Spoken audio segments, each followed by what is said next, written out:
Boa noite a todos, aos que ainda não pegaram a estrada, ou que não vão pegar estradas nesse feriado e que nos brindam com a presença nesta noite. Para nós é sempre uma alegria muito grande poder estar falando em nome da doutrina espírita, poder estar expondo as ideias espíritas. E hoje nos propusemos a voltar a esta casa, na plenária, a trabalhar um tema importante, principalmente porque, apesar de que a maioria das pessoas das nossas relações se dizem crentes, acreditam na presença divina, na existência divina, essa crença nos parece não ser algo ainda que tomou os corações e a certeza da maioria das pessoas. Então nós resolvemos trazer essa ideia, esse tema, para trabalharmos algumas questões do porquê podemos ter certeza ou não da existência de um Criador. Comecemos com um pouco de história. O ano foi 1792. Na famosa Catedral de Notre-Dame, ocorreu nesse ano, mais precisamente em 10 de novembro, um fato extraordinário. Um grupo de filósofos, pensadores, cientistas mesmo da época, tomaram a catedral e bradaram de que não precisamos de Deus. Colocou-se uma dançarina, uma bailarina, no andor e saíram da catedral a simular uma procissão religiosa, colocando então de que esta, a bailarina, era a nova deusa, a deusa que todos deveriam venerar, a deusa Razão. A partir deste momento histórico, o pensamento do mundo ocidental, falamos aqui dos grandes pensadores, do pensamento acadêmico, dos grandes filósofos, passa a se tornar cada vez mais materialista, cada vez mais se colocando que a existência de algo além do que é palpável não faria sentido para aqueles que pensam, para aqueles que buscam a razão. Pouco depois, Charles de Gaulle, outro grande pensador, declara: ciência e razão, eis nossos deuses.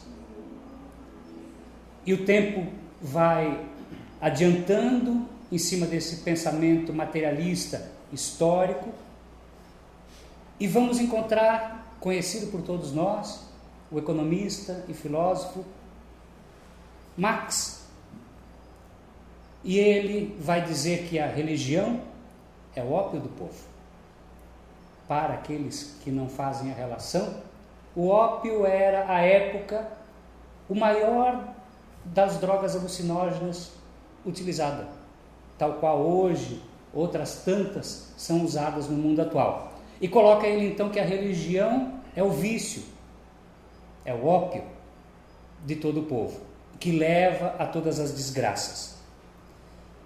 Pouco depois, Friedrich Nietzsche, conhecidíssimo filósofo, vai declarar também que onde está Deus?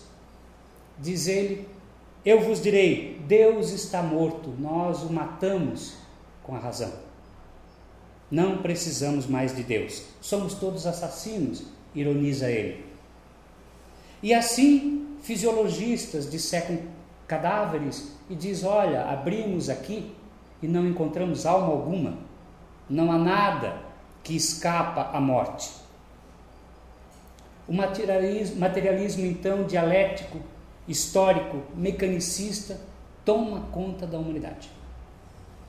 Mesmo a maioria do povo ainda se colocando como crente ou crentes, esta ideia toma vulto, a tal ponto que alguns países, por linha ideológica, proíbem a religião em seus territórios nos períodos comunistas e marxistas.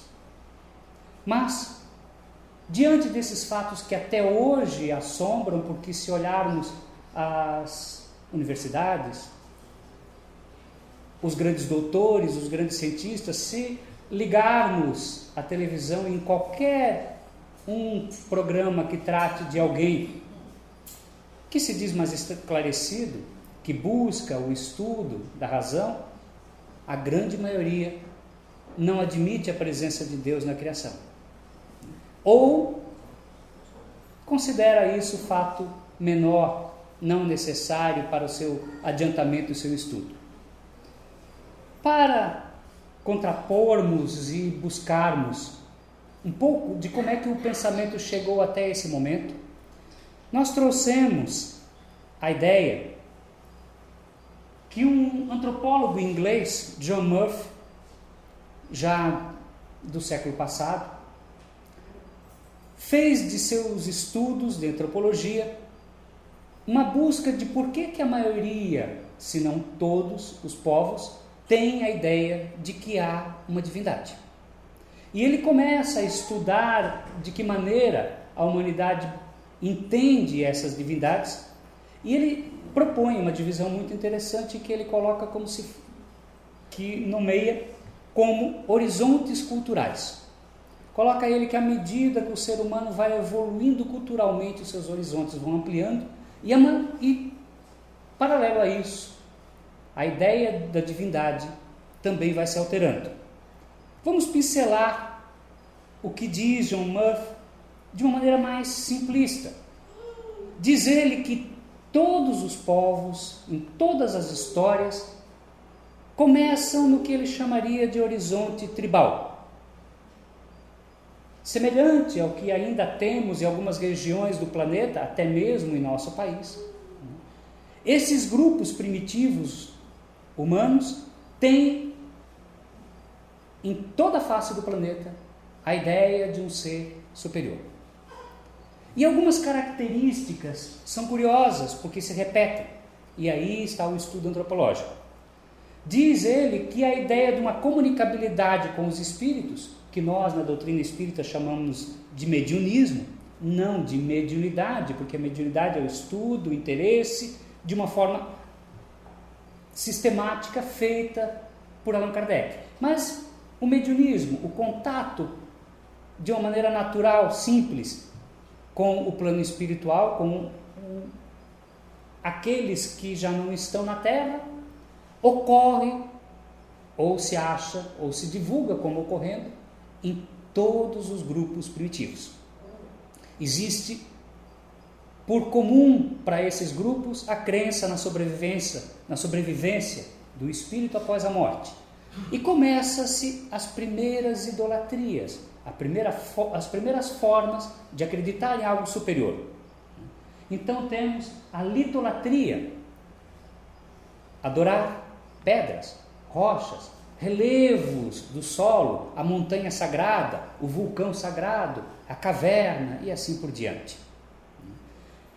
Junto com isso, alguns outros têm fitolatria, fito de vegetal, de planta. Então, é aquela árvore que demanda alguma coisa sagrada, aquela planta que traz de alguma maneira para eles a ideia do sagrado. A zoolatria, o culto aos animais.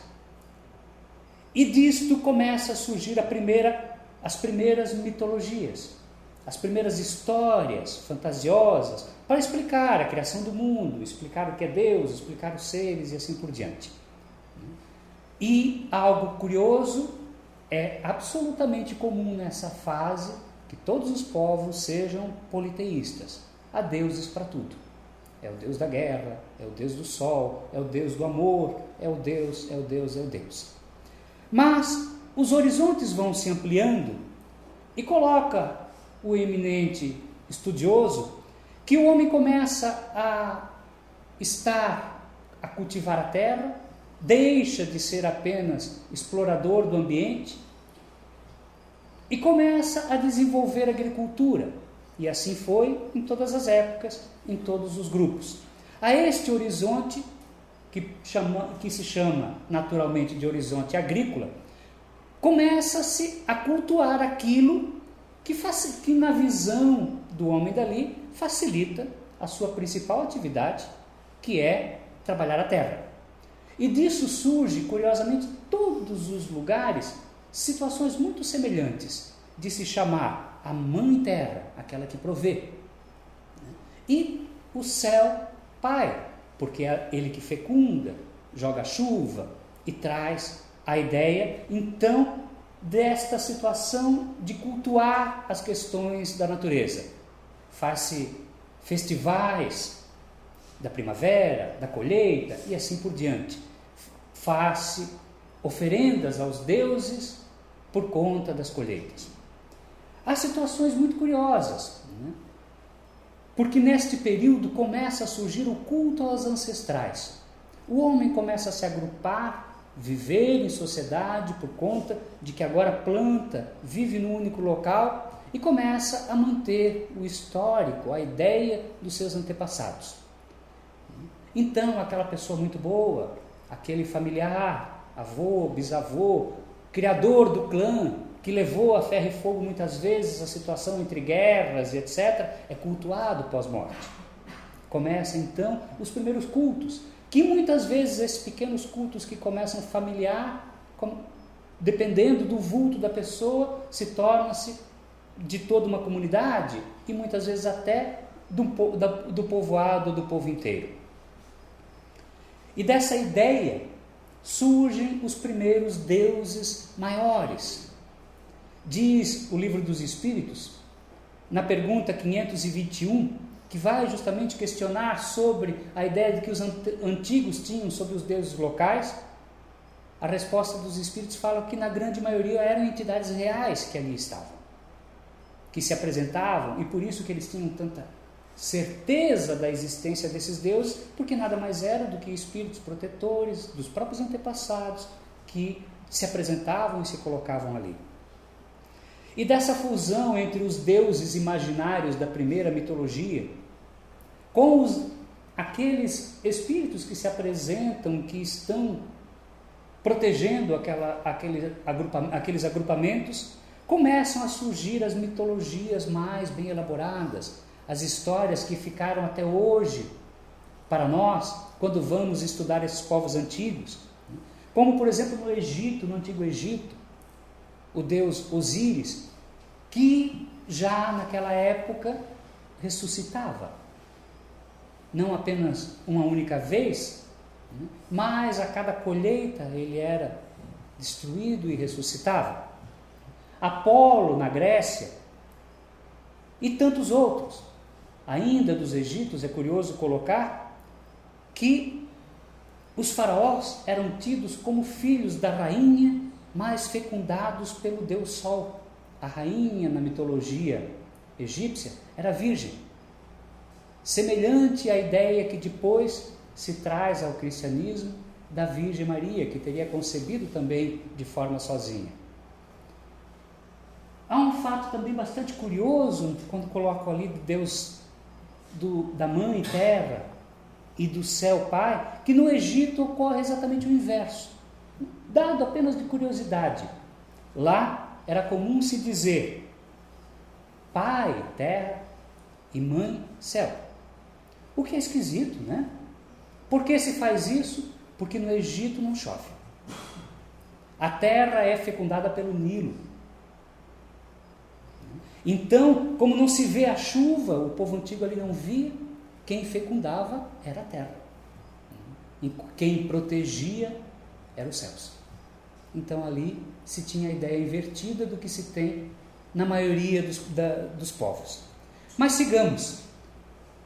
Esses povoados agrícolas começam a crescer, a se tornar nações estruturadas, e o horizonte humano se amplia, e o nosso pesquisador chama isso de horizonte civilizado.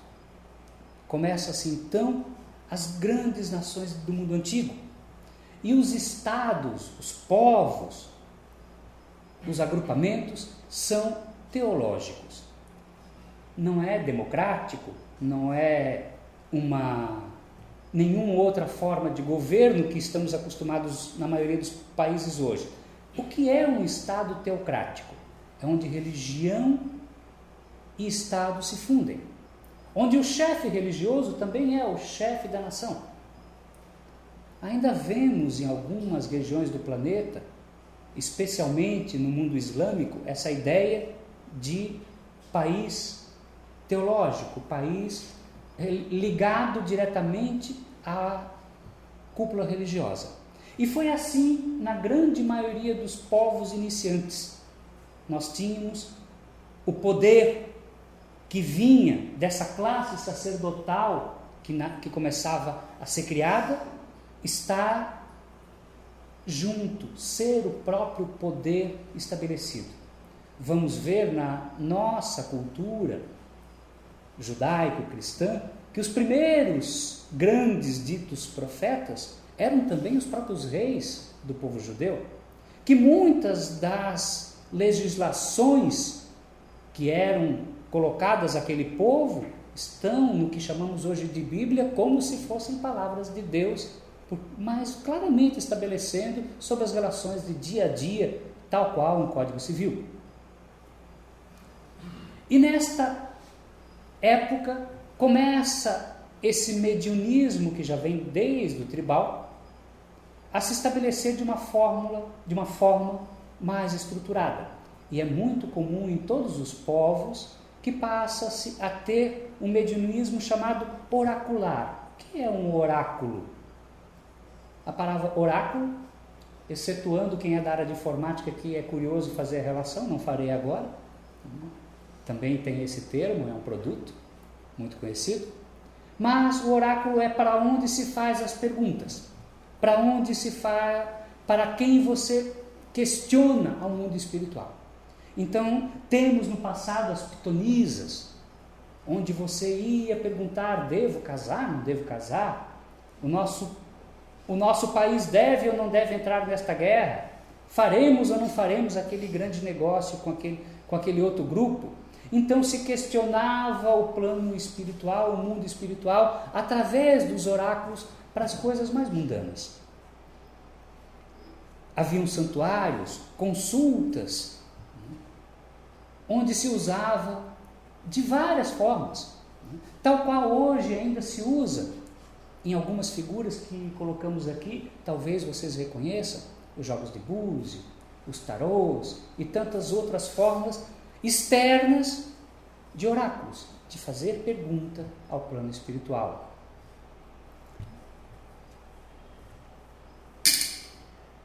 Estou vivo, hein? Um pouco mais à frente, coloca o nosso estudioso, é só a lâmpada que queimou aqui, não se preocupe.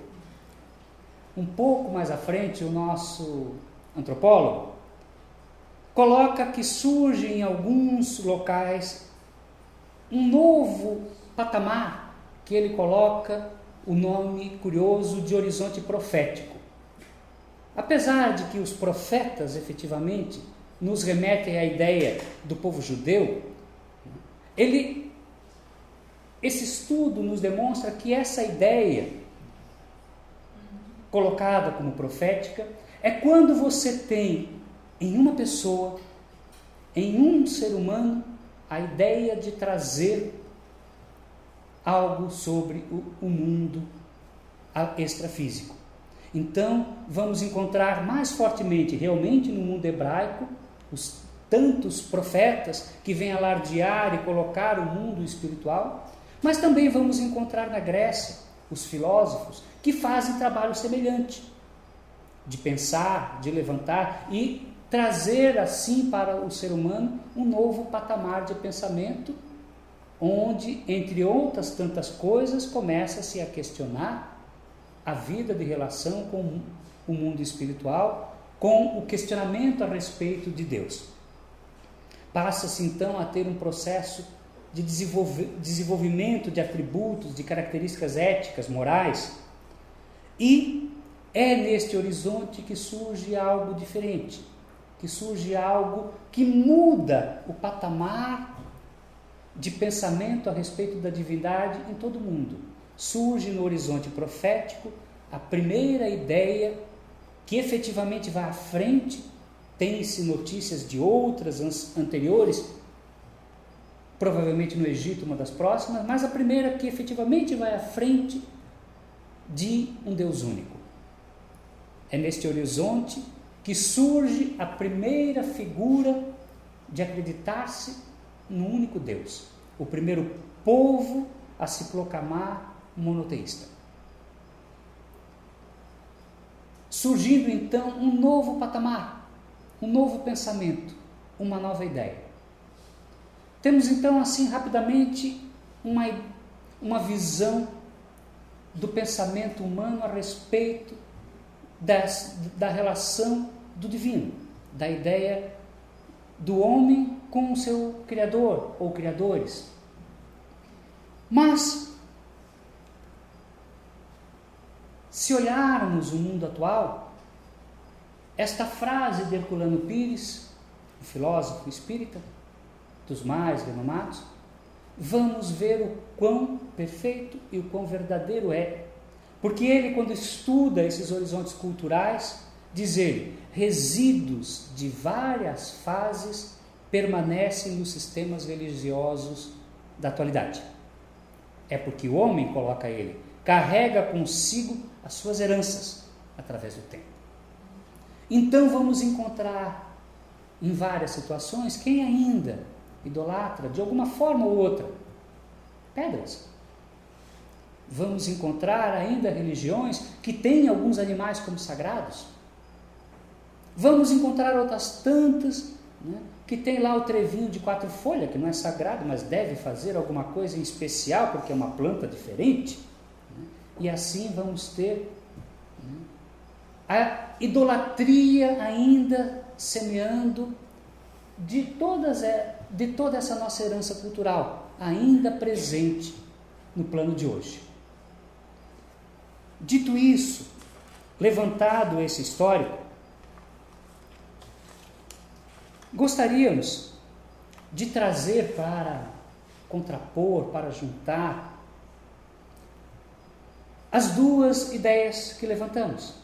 A primeira, materialista, presente, como colocamos, no mundo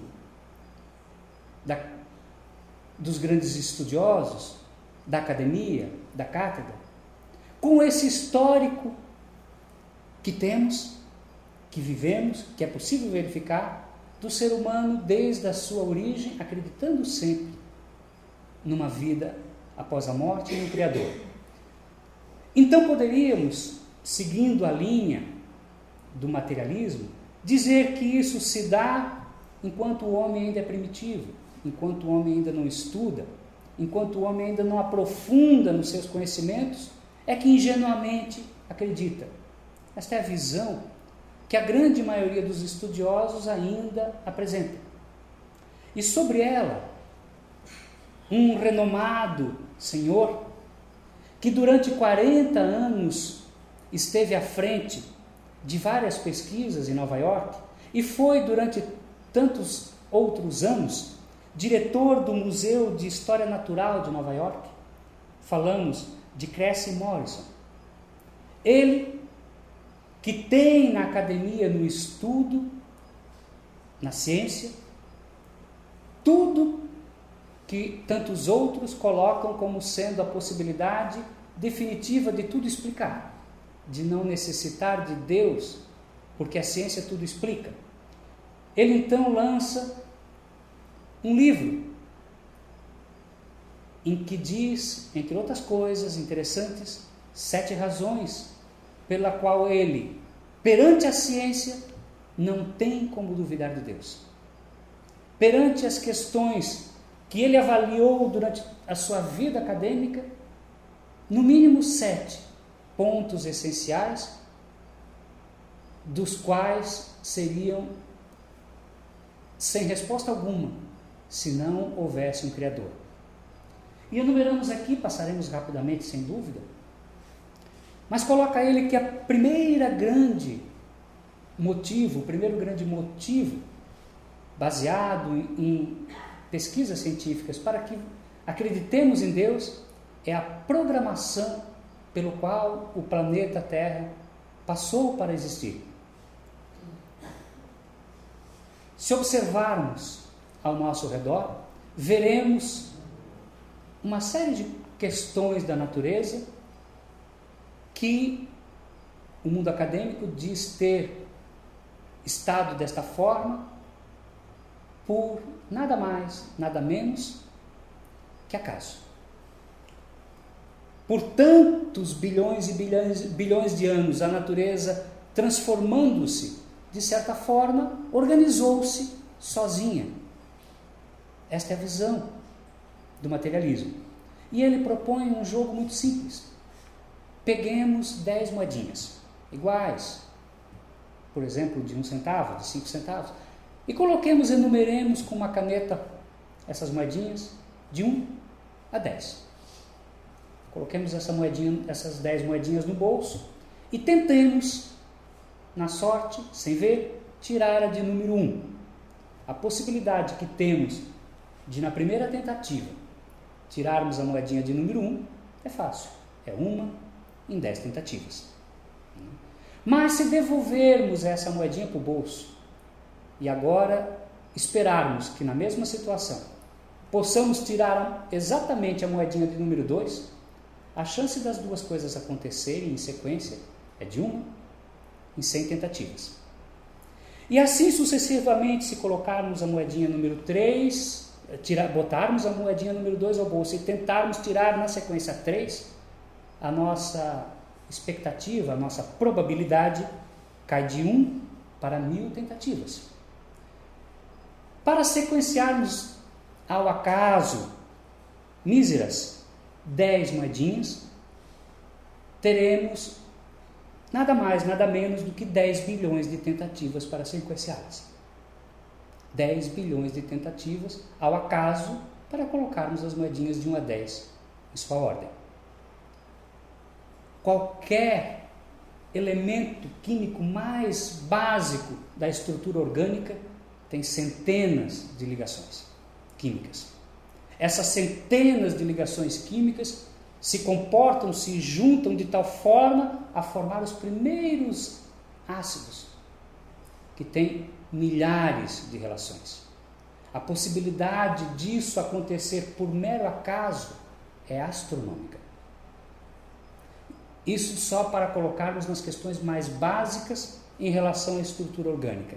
Mas todo o resto, a respeito da estrutura que temos, demonstra um pensamento, uma arquitetura muito bem estruturada. Se não vejamos, a nossa Terra, para girar 24 horas ao redor do seu eixo, gasta, nessas 24 horas, usa a uma velocidade de 1.600 km por hora. Se assim não fosse, se por exemplo ela fosse mais lenta, que poderia ser, não há nada que diga que tem que ser de uma forma ou de outra, ela poderia rodar, por exemplo, a 1/10 da velocidade, e então teríamos dias de 240 horas. Se tivéssemos dias de 240 horas, as 12 horas de sol torraria qualquer possibilidade de tentativa de vida. Queimaria-se tudo. E se por acaso alguma coisa sobrevivesse a essas 120 horas, as 120 horas que sobrariam de escuridão, geraria uma era glacial, e assim seriam todos os dias, e a vida na Terra seria impossível. Então, a vida na Terra é possível porque exatamente a distância que está no Sol, com quanto gira, produz a temperatura e o processo ideal para a vida como conhecemos. Mas não é só isso. Se olharmos, por exemplo, a nossa Lua, ela se encontra a uma determinada distância, cerca de 150 mil quilômetros da Terra. Se estivesse a cerca de metade disso, e não há nada que impediria fisicamente que ela pudesse estar orbitando em um outro patamar. Teríamos, se estivesse na metade, marés de centenas e centenas de metros. e poderia vir qualquer coisa na Terra, menos vida em área seca, porque tudo seria alagado com as marés que lavariam os mais altos picos. A nossa atmosfera tem cerca de 60 quilômetros. Se por um acaso os nossos mares fossem cerca de 3 metros mais altos do que são, haveria ainda muita área nos continentes, mas para produzir a água de míseros 3 metros a mais, não sobraria nada de oxigênio na atmosfera. Seria tudo capturado para formar essas novas águas. Esse equilíbrio necessário é planejado, porque além do oxigênio e outros gases serem absolutamente necessários à nossa vida, estes 60 quilômetros que aí estão de gases nos protegem também dos meteoritos, que constantemente são bombardeados em todos os astros, só que no nosso em especial, quando esses meteoritos entram em contato com a atmosfera, há um atrito, porque a Terra está girando a uma velocidade muito alta, eles também vêm numa velocidade alta, e o próprio atrito dos átomos faz com que eles incendeiem incandescentemente, e quando olhamos para o céu chamamos, olha uma estrela cadente. Não é estrela, é apenas um pedaço de meteorito queimando ao entrar na atmosfera, protegendo-nos, porque senão a vida aqui não seria possível. Temos exemplo da Lua, aqui tão próximo, né, que sem ter a presença da atmosfera é um queijo suíço de tantas crateras. Pois bem, adiantemo-nos. E a vida? Pergunta o nosso cientista. Se perguntarmos para cada pessoa o que é a vida, teremos inúmeras respostas. O médico dará uma resposta de acordo com a sua visão orgânica da Constituição. Um psicólogo falará sobre a questão mental. Um biólogo, um poeta, um artista. Cada um tem uma visão particular do que seja a vida, mas ninguém consegue efetivamente descrevê-la, nominá-la. O que é efetivamente a vida? E assim, se olharmos a maneira com que a vida está posta no nosso pequeno planeta, veremos que não há uma única folha de árvore idêntica às outras. A criação é tão caprichosa que o processo de criação de cada elemento é único. Nós estamos acostumados a dizer que os seres humanos são todos diferentes, porque é a nossa visão. Mas se olharmos atentamente, usarmos os microscópios, não há nada idêntico. A vida se transforma e transforma o tempo todo. O que dizer então do item 3? O instinto dos animais. Coloca ele como sendo uma outra situação absolutamente impossível de ser entendida se não houvesse um planejamento. O nosso amiguinho João de Barro, tão presente por aqui, todo mundo já viu uma casinha de João de Barro, acha bonitinho. Observem-na no inverno. Ela está sempre com os ventos, com a portinha aos ventos contrários, nunca de onde sopra os ventos do inverno. O detalhe, ele não constrói no inverno. Lá na primavera, no verão anterior, ele constrói a casa e sabe exatamente de onde vêm os ventos do inverno. Porque se assim não fosse, o vento entraria e mataria suas crias. Mas há muito que poderíamos usar como exemplo dentre os instintos. Divaldo Pereira Franco, quando aborda essa questão, usa um exemplo muito curioso da vespa. Aquelas vespas bem simples. Né? A vespa, para sobreviver, algumas de suas espécies, coloca os ovos dentro de um gafanhoto. Isso é uma coisa interessante. Mas mais interessante ainda é como ela o faz. A vespa, quando chega o período de procriação, procura desesperadamente um gafanhoto. Ao encontrar um gafanhoto, ela o pica em determinado local que paralisa o seu sistema nervoso. O gafanhoto, então, não morre, mas fica paralisado.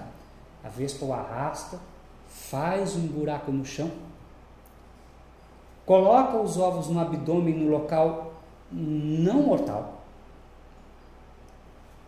enterra o gafanhoto, vai e morre. Nenhuma vespa nunca viu suas crias. Não sabe efetivamente pela inteligência como ocorre.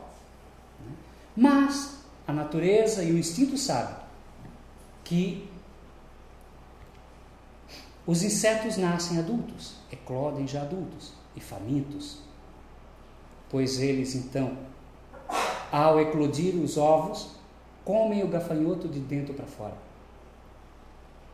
Vários cientistas já tentaram pesquisar onde se pode picar um gafanhoto para que o sistema nervoso dele o paralise. Não encontraram, mas a vespa sabe. Quem explicou isso à vespa? Quem ensinou esse mecanismo à vespa? O acaso? Entre milhares e milhões de espécies, ela escolhe picar o gafanhoto, sempre no mesmo lugar, botar os ovos da mesma forma, cavar da mesma forma.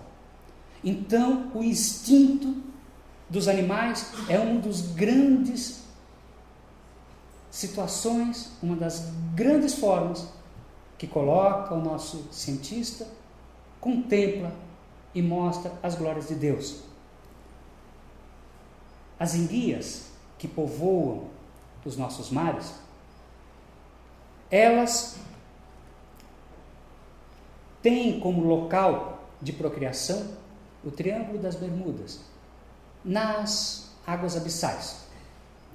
Mas é muito curioso, porque há vários agrupamentos e espécies de enguias, mas todas se juntam em determinadas épocas do ano ali.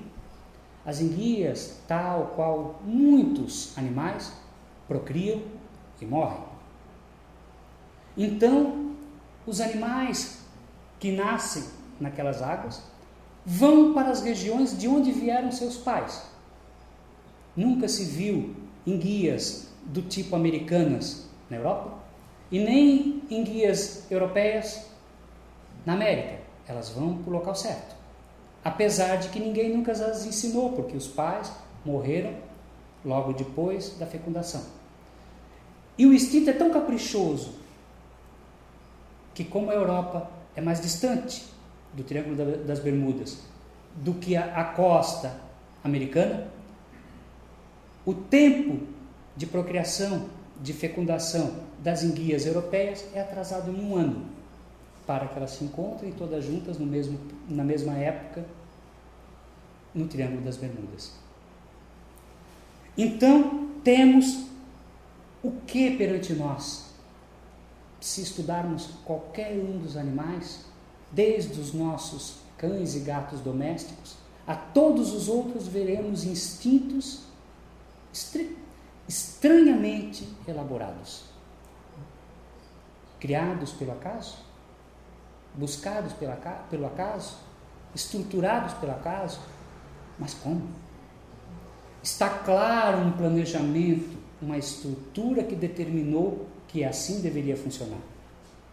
E se pensarmos no DNA, essa estrutura que de alguns anos para cá o ser humano descobre, temos um mapa capaz de reproduzir cada detalhe de um ser humano. Estamos hoje perto de 7 bilhões, é isso, de seres humanos na Terra? Se pudéssemos pegar um exemplar de DNA de cada ser humano, não daria um dedalzinho de costureira. Naquele minúsculo mapa teríamos o desenho, a estrutura para criar 7 bilhões de pessoas distintas. Um mais baixo, um mais alto, um careca, um outro nem tanto, um loiro, a cor dos olhos, a cor da pele, muito mais. Tudo descrito nesse simples e complexo mapa que se criou segundo os nossos cientistas, alguns deles, graças a Deus já não todos, pelo acaso, tal qual as nossas moedinhas. E a inteligência? O que diríamos da inteligência? Se o instinto é maravilhoso, capaz de produzir e nos estupefar pelo que existe, mas ele é uma nota só. O primeiro, João de Barro, fez a casa desta forma e continua todos os seus descendentes a fazer da mesma forma. Nunca se viu uma vespa pensando, vou usar um outro bichinho que não um gafanhoto. O instinto é monótono, repete-se maravilhosamente da mesma forma. A inteligência é uma sinfonia de criatividade, de possibilidades e de estudar a si própria e estudar o mundo. Então a inteligência é o desenvolvimento desse instinto ao extremo, a possibilidade onde o ser humano tem de questionar a si mesmo, de em algum momento pensar, não fui criado, eu existo pelo acaso, e em momento seguinte se questionar que ousadia tive de pensar dessa forma. A ecologia é uma outra característica que não nos damos conta.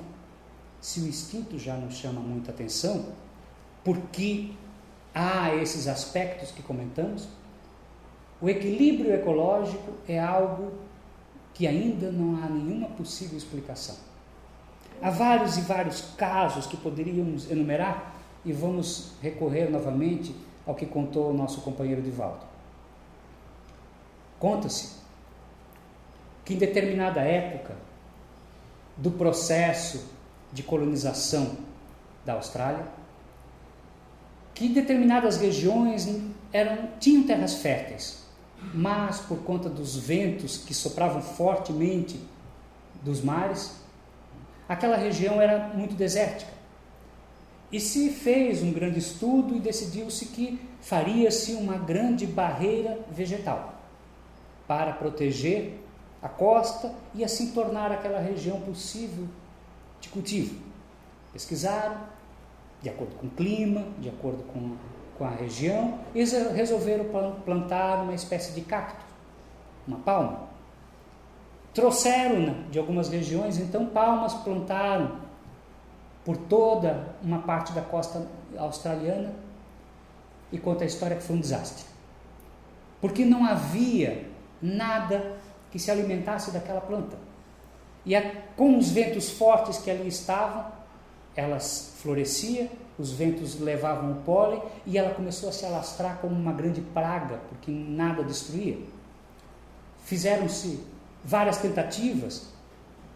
O governo mandou que se destruísse em massa as palmas, que se incinerassem, mas não adiantava, que ao fazer isso o pólen também levantava, e pouco tempo depois havia mais palmas e palmas e palmas. Então um congresso científico se reuniu para decidir o que fazer, porque não havia mais espaço, estava tomando espaço, locais, cidades estavam sendo inclusive abandonadas, de tamanha era a praga. E verificaram que teria que haver então um controle natural, já que não se conseguiu de forma artificial matar aquela praga que se estabeleceu por ali. Buscaram descobrir que animal se alimentaria de palmas e somente de palmas.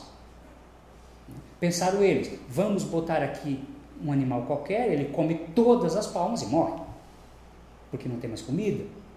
E daí resolvemos a situação. Foram pesquisar e encontraram um besouro aqui no Brasil que se alimenta única e exclusivamente de palmas. Pegaram esses besourinhos e levaram para a Austrália. Os besourinhos começaram a se reproduzir como loucos, porque havia comida à vontade. E os australianos entraram em desespero, porque agora tinham duas pragas: palmas e besouros. E outro congresso se estabeleceu para saber como é que agora vamos acabar com as palmas e com os besouros. Mas não foi necessário. À medida que a população, o volume de palmas foi diminuindo, de uma maneira não explicada, a multiplicação dos besouros se estabilizou. Ninguém disse para os besouros que não haveria mais palmas. As palmas estavam lá. Mas uma coisa chamada equilíbrio ecológico determina isso. A reprodução das espécies se dá de acordo com a disponibilidade futura de alimento. O alimento está lá, a palma continua lá, mas a produção dos besouros diminuiu. A isso que se dá equilíbrio ecológico, que não há explicação material, matemática, mas sem isso a vida não seria possível, porque todos os animais se reproduziriam enquanto houvesse comida, morreria o que ele come e morreria ele próprio, mas não se dá assim. Então temos estas e outras tantas possibilidades de verificarmos o equilíbrio que muitas vezes só se destrói porque o homem ingênua ou interesseiramente mexe nesse equilíbrio. E a imaginação? Coloca nosso companheiro estudioso que além da inteligência temos a capacidade de imaginar, de ir além daquilo que vemos, que podemos concretamente observar. Mesmo quando temos alguns estudos, é necessário usarmos a criatividade e a imaginação para entendermos além dela. Se olharmos numa noite estrelada, principalmente aqui no sul, no inverno, naquelas lindas noites que não há uma nuvem no céu, se tivermos a oportunidade de ir para alguma região do interior, onde a luminosidade da civilização ainda não alcance, vamos olhar um céu estupendamente estrelado. E daí vamos dizer assim, eu vejo milhões de estrelas. Mas se falarmos isso, estamos enganados. Vemos cerca de 2.500 estrelas. Se alguém duvidar, pode contar. 2.500 aqui no hemisfério sul e mais cerca de 2.500 no hemisfério norte. Mas, se depois de contar essas 2.500 ainda tivermos alguma paciência e pegarmos um binóculos desse caseiro, vamos passar a ver 15.000 estrelas, porque aumentamos um pouquinho o nosso campo de visão. Mas, andamos aqui pela Rua 15 de Novembro, vamos encontrar algumas lojas de óticas e perguntemos, tem aí um telescópiozinho desses pequenininhos? Aí vamos gastar um dinheirinho e compramos um pequeno telescópio. E com um pequeno telescópio vamos ver 150.000 estrelas. A possibilidade de contar é nenhuma, né? Você pega um pedacinho do céu, conta-se aquele pedacinho, multiplica-se, né? Mais ou menos como dizer quantos ladrilhos, quantas cerâmicas aqui existem no chão. Se você multiplica, se não quiser contar todas. Pois bem, mas se ainda tivermos muita curiosidade a respeito da criação, podemos ir na Califórnia. Lá há o maior telescópio na Terra, o telescópio de Palomar, e dele é possível ver 30 milhões de estrelas. 30 milhões. E se acharmos muito, poderemos ir à Alemanha. Na Alemanha há um outro telescópio, só que não baseado em luz, porque a luz tem sua limitação dentro do que podemos ver. Então, nós, seres humanos, através da criatividade e da imaginação, verificamos que não apenas luz é irradiada dos astros. Ondas das mais diversas são irradiadas e o ser humano inventou o telescópio de rádio. Rádio mesmo, igual que estamos acostumados a ouvir música. As ondas também são emitidas por esses astros. E na Alemanha há o telescópio de rádio. E pelo telescópio de rádio vamos poder ver 100 milhões de estrelas. Não ver, mas formar a sua imagem a partir das ondas do rádio. Mas, sabe o ser humano, pela multiplicação, pegando determinada região, e agora já temos telescópios que estão orbitando o globo, e desses telescópios, onde já não há mais a barreira da atmosfera, é possível verificar a Via Láctea inteira. E a nossa pequena galáxia, comparada com outras tantas pequenas, ela tem poucas estrelas, porque é uma galáxia pequena. Ela tem apenas cerca de 300 bilhões de sóis. 300 bilhões de sóis orbitando na nossa pequena Via Láctea, do qual um desses 300 bilhões vemos todos os dias pela manhã. Um deles. Essa galáxia é considerada, como disse, uma das menores. Há galáxias que o ser humano, pelo processo da imaginação, do cálculo, da possibilidade de estudo, identifica galáxias um pouco maiores, algumas que têm cerca de 100 trilhões de estrelas, numa única galáxia. Nós, dentro da nossa possibilidade de hoje, já identificamos cerca de 170 bilhões de galáxias.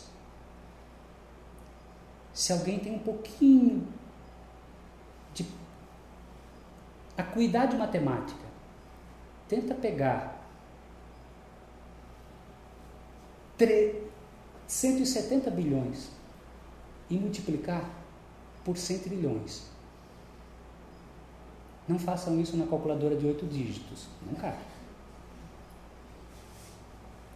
Um desses é o nosso Sol. O outro tanto está aí fora para quê? Esses números, se fossem vistos, colocados por ser humano de não muito tempo atrás, talvez aqueles mesmos lá da Catedral de Notre Dame, chamaríamos de loucos. Não precisaríamos ir muito longe. Aqueles mesmos filósofos de 1700 chamaríamos de loucos, ou nos chamariam de loucos. Porque o que o ser humano via era pouco além do sistema solar. E já via que havia outros planetas. As possibilidades e os números cantando a glória de um Criador. Porque se imaginarmos não isso tudo, mas apenas uma fração disso como sendo obra do acaso, vamos estar beirando a idiotice. Porque é impraticável imaginar tamanha beleza, tamanha magnitude, vinda daquela mesma forma que colocamos no início, sorteando moedinhas, imaginando que a beleza se estabelecerá sozinha, sequenciando números que não temos sequer vocabulário para dizer o que são.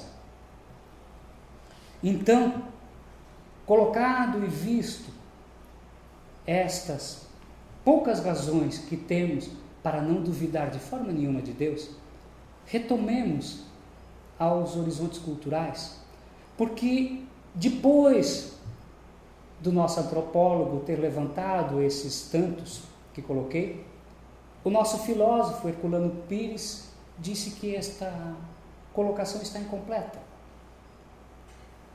Nós não paramos no horizonte profético. Algo aconteceu depois. Ele chama de horizonte espiritual, que é inaugurado, vem à Terra com a figura do Mestre Jesus. Ele não é apenas mais um profeta no horizonte profético, porque ele muda toda a visão, amplia de uma forma completa a visão do homem a respeito de Deus. A começar, ele fala que Deus é Pai. É o primeiro a dizer assim. Hoje nos parece tão normal, ao final de qualquer atividade espírita, elevarmos a voz e falarmos Pai Nosso. Foi Ele que nos ensinou a chamar Deus desta forma. a inteligência suprema, a criação de todo o universo, Pai. E nós, por consequente, ou por consequentes, filhos. Porque quem chama alguém de pai é filho, filho deste Criador. Com essa ideia, com apenas essa palavra, ele muda completamente a visão que temos daquele Deus vingativo, daquele Deus que temíamos, para entendermos como um Deus amor. Para entendermos como aquele Deus que, por amar as suas criaturas, traz toda essa magnitude para nós.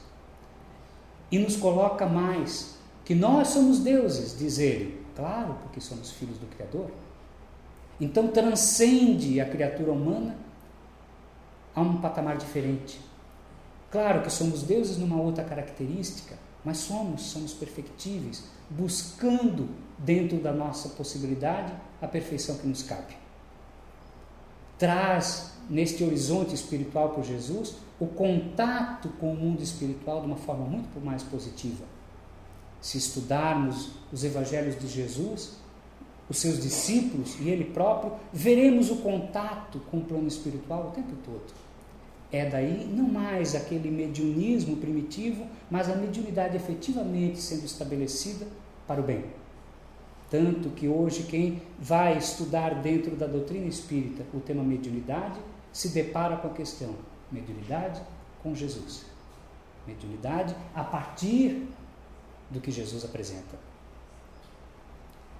E traz ele já no embrião da ideia de que há muitas moradas na casa do Pai.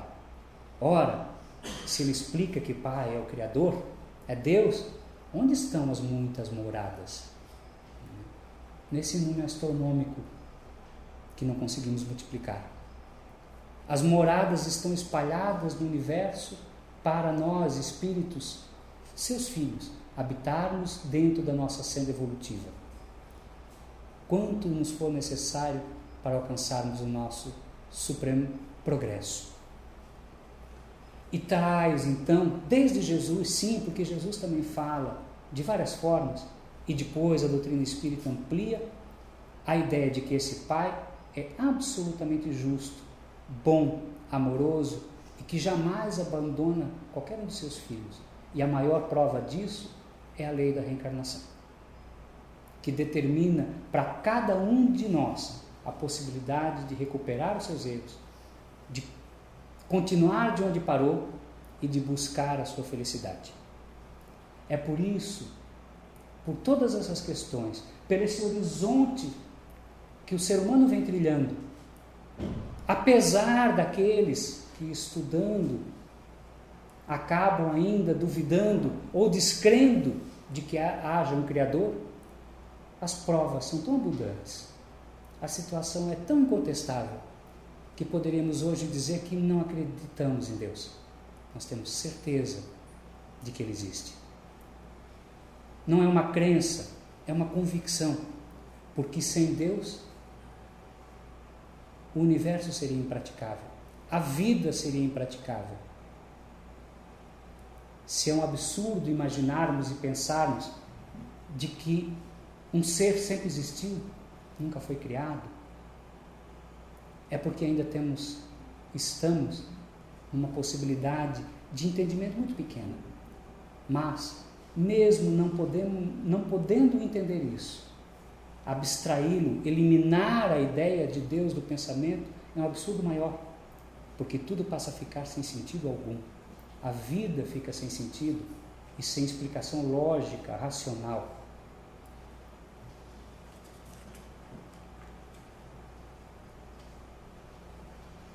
E já que tantos adoram ainda este Criador de tantas formas, qual é a verdadeira forma de adoração? Para isso, recorremos primeiro à pergunta número 1 da codificação espírita.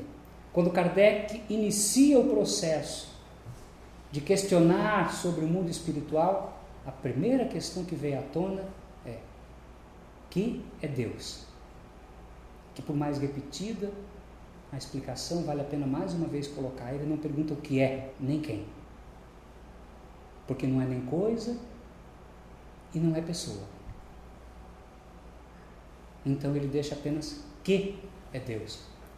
Essa é a forma correta. E a resposta simples, direta, objetiva, magnífica, insuperável. É a inteligência suprema. É a causa primeira, ou primária, como queiram, de tudo. É dele que parte tudo. A verdadeira adoração, portanto, é amar a Deus. A verdadeira adoração é amar a Deus sobre todas as coisas, como nos ensinou o Mestre. Da mesma forma que amamos a nós mesmos e ao nosso semelhante. Aliás, é tão interligado que é impossível amarmos o nosso semelhante se não estivermos nos amando. E não há outra forma de amar a Deus que não seja amando o irmão. Não há como amar a Deus odiando, buscando a vingança. Esses processos equivocados começam a ficar atrás na história. E estamos começando a ver as grandes mudanças. A adoração pelo amor ao semelhante, esta é a verdadeira adoração. Esta é o que busca a nossa felicidade, o que traz a nossa felicidade, a busca que temos para ela. Qual a dedicação que efetivamente temos nesse sentido? Nós que colocamos efetivamente, que acreditamos em Deus, o quanto adoramos através das criaturas que Ele colocou ao nosso redor. Se pensarmos um pouco nisso, teremos a possibilidade de transformar a nós, ajudarmos a transformar ao outro, a transformar o mundo que vivemos. Então, quando pararmos para orar, lembremos do Pai Nosso, que estais nos céus, em toda parte. Muito obrigado.